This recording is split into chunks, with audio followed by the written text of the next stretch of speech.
Hi friends, I'm Shankar Pandey and this is the Dr. USP channel. Human beings act towards things based on the meaning associated with those things. For example, we act towards a lot of respect towards our national flag. We make sense of the world by ascribing meaning to the symbols in the world. These symbols could be words, things, actions, events. Let us see how we make sense of the word symbolic interactionism in this video.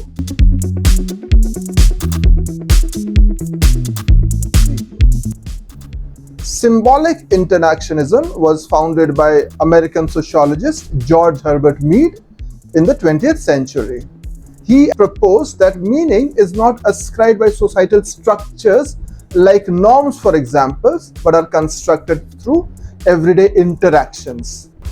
Symbolic interactionists see socialization different from others. Socialization is a process in which meaning is constructed and shared. Symbolic interactionism is based on the idea that people are constantly interacting with each other and with the world around them. In these interactions, people use symbols to communicate and to create meaning. Symbols can be anything that has a shared meaning, such as words, gestures, objects, or even the way people dress. Through symbols, we create a shared understanding of the world around us. George Herbert Mead is considered the founder of symbolic interactionism. He argued that people learn through a process of social interaction. In this process, people learn the meanings of symbols and how to use them to communicate. This means that people behave not in response to the objective reality of a situation, but based on what they perceive and interpret that reality to be.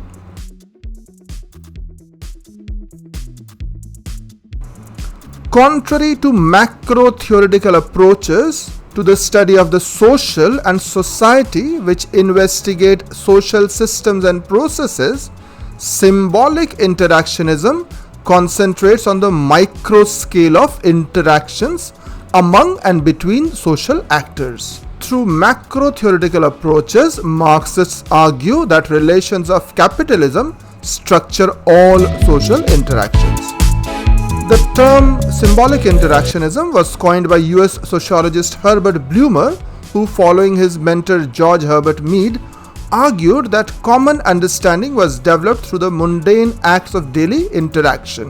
Blumer was also opposed to sociologistic theories, especially that view individual behavior as being determined by large-scale external forces, structural functionalism, for example. Blumer's first premise is that people act toward things on the basis of the meanings they have for them. Secondly, meanings of such things are derived from people's interactions with others. Thirdly, these meanings are managed and transformed through the processes of interpretation and self-reflection that people use to make sense of and handle the things they encounter. Because people rely upon symbols, they do not simply react to stimuli. Instead, they give meanings to the stimuli they experience and then act in terms of these meanings. Their behavior is thus distinctively different from that of other animals or organisms who act in a more instinctive or reflex-based manner. Things do not have intrinsic meaning. The meanings are learned through and arise out of social interaction. Humans form minds and selves through the processes of communication and role-taking.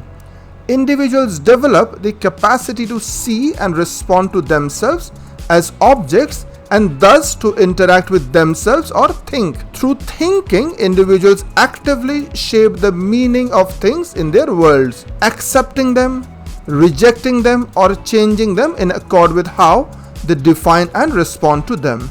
Individuals determine the meaning of a situation and their subsequent actions by taking account of others' intentions, actions, and expressions. As people negotiate and establish a definition of a situation, They also decide what goals to pursue in that situation. People's goals, actions, feelings, and communications are thus mutable and emergent. A social act refers to behavior that in some way takes account of others and is guided by what they do. It is formulated so that it fits together with the behavior of another person, group, or social organization. It also depends on and emerges through processes of communication and interpretation. Whenever people orient themselves to others and their actions, they are taking part in a social act. Interactionists emphasize that people act on the basis of the meanings they give to things in the world. They hence believe that researchers must become familiar with the worlds of meaning inhabited by the individuals or groups they choose to study. Researchers must take the role of the social actors they are investigating, immersing themselves in their everyday worlds and discourse. Individuals in human society are not seen as units that are motivated by external or internal forces beyond their control. Rather, they are viewed as reflective or interacting units which comprise the societal entity. The ability to think enables people to act reflectively rather than just behave unreflectively. People must often construct and guide what they do rather than just release it. Meanings and symbols give human social action, which involves a single actor, and social interaction, which involves two or more actors engaged in mutual social action, distinctive characteristics. Social action is that in which the individuals are acting with others in mind. In other words, in undertaking an action, people simultaneously try to gauge its impact on the other actors involved. For Mead, the self is defined as a process.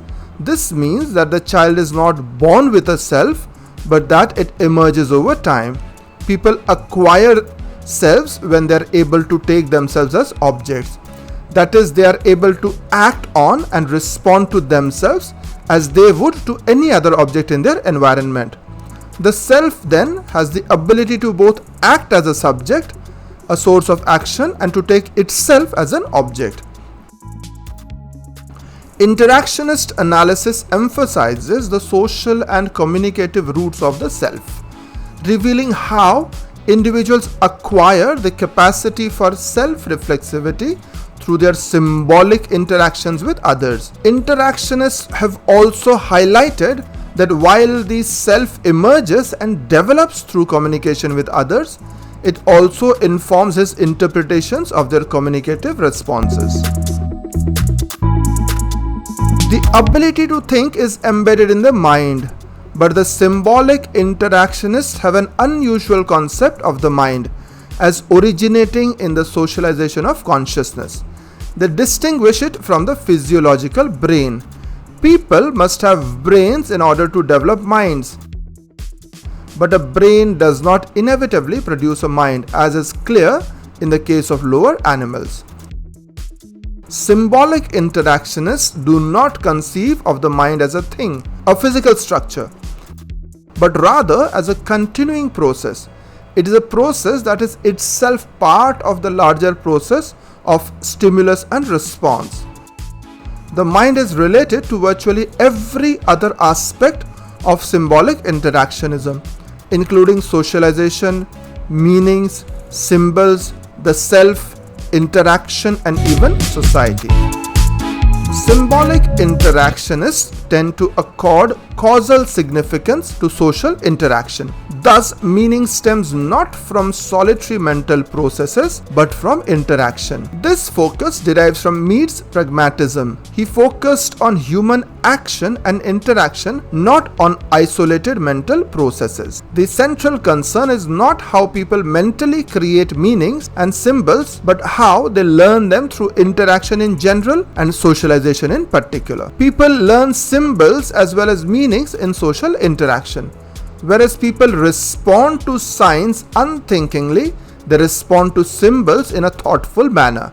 Signs stand for themselves, for example, the gestures of angry dogs. Symbols are social objects used to represent or stand in for or take the place of whatever people agree they shall represent.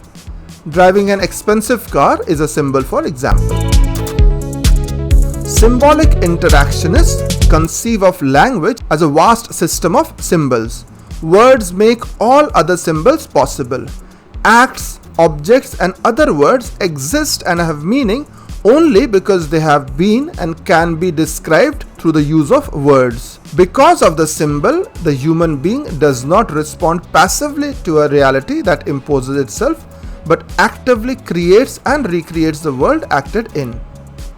Because of the ability to handle meanings and symbols, people, unlike lower animals, can make choices in the actions in which they engage. People need not accept the meanings and symbols that are imposed on them from without. On the basis of their own interpretation of the situation, humans are capable of forming new meanings and new lines of meanings. Thanks for staying along, friends. As always, it was a delight having you here. I'll be back with another video very soon. Till then, have a great time.